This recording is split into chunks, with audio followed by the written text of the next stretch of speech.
back. It's the final day before the Iowa Caucuses, the first nomination contest for the GOP. Now, voters must show up in person tomorrow night to make their choice, but weather is expected to be a major factor. The forecast is showing the temperature set to fall to minus 17 degrees, which would make tomorrow the coldest caucus day in history. Now, despite his legal troubles, former U.S. President Donald Trump is leading in the polls, both Ron DeSantis and Nikki Haley trailing behind. Now, for more on what we can expect tomorrow and what is in play as we get into the election season, we're joined live by MassLive.com's politics editor, John Micek. Always great talking with you, John. And I guess the first thing is, as much as we always ask you for your political analysis, we're going to ask for your forecast thoughts as well.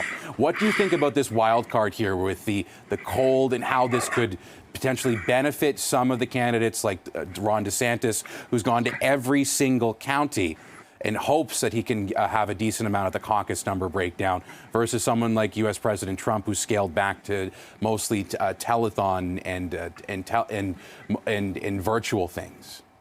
Yeah, happy Sunday, Andrew. Nice to talk to you again. Yeah, this is going to be a real test of the candidates' get out the vote operations. Midwesterners are used to cold, particularly in the upper Midwest, but this is a whole brand new kind of cold. The candidate's been out there. Ron DeSantis was on TV yesterday saying he was thanking his supporters for coming out. Nikki Haley, the former South Carolina, thanking her supporters, for coming out as well. This is really a function. These caucuses are really for the party faithful, for the most enthusiastic of voters. So you're dealing with a subset of really enthusiastic voters who will probably be coming out anyway. But with this cold, it will be a test for the campaigns. So right now, looking at DeSantis, he's been in free fall in terms of polling numbers, going back to even before Nikki Haley was on the up. Now, what number, when we break down the caucuses, because this is not like other primaries, you can take shares of a caucus vote. What does DeSantis need to stay alive? What does Haley want to show that she has momentum? And what for the Trump camp? How much are they looking to take out of the caucus numbers here? Yeah, well, the last NBC poll heading into the caucus, Andrew, shows former President Trump with a 30% lead over Nikki Haley. And then Haley and DeSantis both basically taking the same share within the poll's margin of error. If you're a Democrat and you're in caucusing, if they were having a Democratic caucus, if they didn't poll above 15%, they would be eliminated and somebody else would have to go on to the next round. So I'm going to use that as my barometer here.